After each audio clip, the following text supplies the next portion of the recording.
अब की बार 400 के पार के नारे के साथ जहां बीजेपी ने चुनाव में अपने कदम बढ़ाए थे, वहीं विपक्ष की सभी पार्टियों ने एक साथ मिलकर इंडिया गठबंधन के साथ इस चुनाव में कदम रखा था और बार बार इस बात का दावा कर रहे थे कि जनता ने परिवर्तन को चुना है। लेकिन जिस हिसाब से एग्जिट पोल के नतीजे खुलकर सामने आ रहे हैं, उससे यही बात समझ में आ रही है कि जनता ने एक बार फिर से अपना फैसला दोहराया है। वैसे एग्जिट पोल के मुताबिक किस स्टेट से किस पार्टी की पोजीशन क्या है, चलिए हम समझते हैं। लोकसभा चुनाव 2024 7 चरणों की प्रक्रिया के साथ देश के अलग अलग राज्यों में संपन्न हुआ, जिसका आखिरी चरण 1 जून को था और इस चुनाव के रिजल्ट 4 जून को आने वाले हैं। ऐसे में देश के 10 मीडिया हाउसेस ने जो एग्जिट पोल के नतीजे घोषित किए हैं, उसमें एक बार फिर से बीजेपी की ही सरकार बनती हुई नजर आ रही है। अगर सारे न्यूज चैनलों के द्वारा जारी आंकड़ों का एक एवरेज निकाला जाए तो एनडीए गवर्नमेंट को लगभग 360 सीटें मिलती हुई नजर आ रही हैं, जबकि इंडिया अलायंस को 123 सीटें मिलती हुई नजर आ रही हैं। यानी कि सरकार बनाने के लिए जो 272 सीटों की जरूरत होती है, एनडीए की सरकार उससे भी 88 सीट ज्यादा लाती हुई दिखाई दे रही है।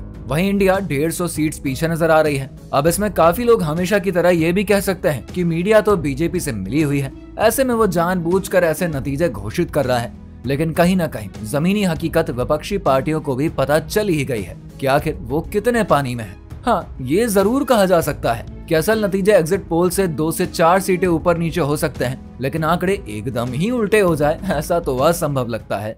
10 मीडिया हाउसेस के द्वारा जारी आंकड़ों में से 9 ने एनडीए को 350 से ज्यादा सीटें मिलती हुई दिखाई दे रही है, जबकि आज तक एक्सिस माई इंडिया ने बीजेपी को 361 से 400 सीट्स मिलते हुए दिखाया है। वहीं न्यूज 24 टुडे चाणक्याज ने बीजेपी को 400 सीट्स, जबकि इंडिया डिसाइड्स 2024 जन की बात ने एनडीए को 377 सीट्स पाते हुए दिखाया है। ज्यादातर न्यूज चैनल्स ने एग्जिट पोल्स के मुताबिक वेस्ट बंगाल में बीजेपी 42 में से 22 से 28 सीट जीत सकती है, जबकि तेलंगाना में 17 सीटों में से 7 से 10 सीट्स मिलती नजर आ रही हैं। आंध्र प्रदेश की 25 सीटों में से एनडीए को 20 से 24 सीटें मिलती हुई दिख रही हैं। जिस उड़ीसा में बीजेपी और बीजेडी की जबरदस्त टक्कर देखने को मिलती है, वहां पर भी 21 में से 15 से 18 सीट्स मिलने की बात कही गई है। तमिलनाडु में 39 सीटों में से भाजपा 20 से 22% वोट हासिल कर सकती है। वहीं केरल में भी ऐसी उम्मीद करी जा रही है कि बीजेपी इस बार 2 से 3 सीटें लेकर आएगी, जबकि बाकी राज्यों में भी बीजेपी पहले से कहीं ज्यादा बहुमत में नजर आ रही है।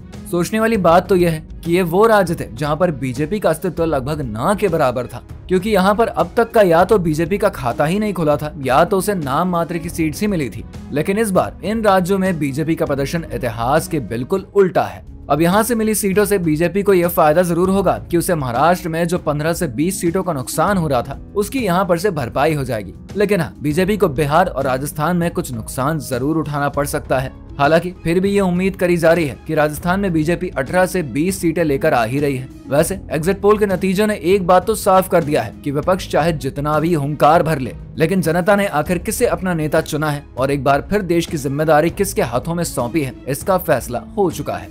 वैसे आप एग्जिट पोल के आंकड़ों से कितने सहमत हैं, हमें कमेंट में बताइए। वीडियो आपको पसंद आई हो तो इसे लाइक और शेयर करके गजब शो को सब्सक्राइब करना ना भूलें।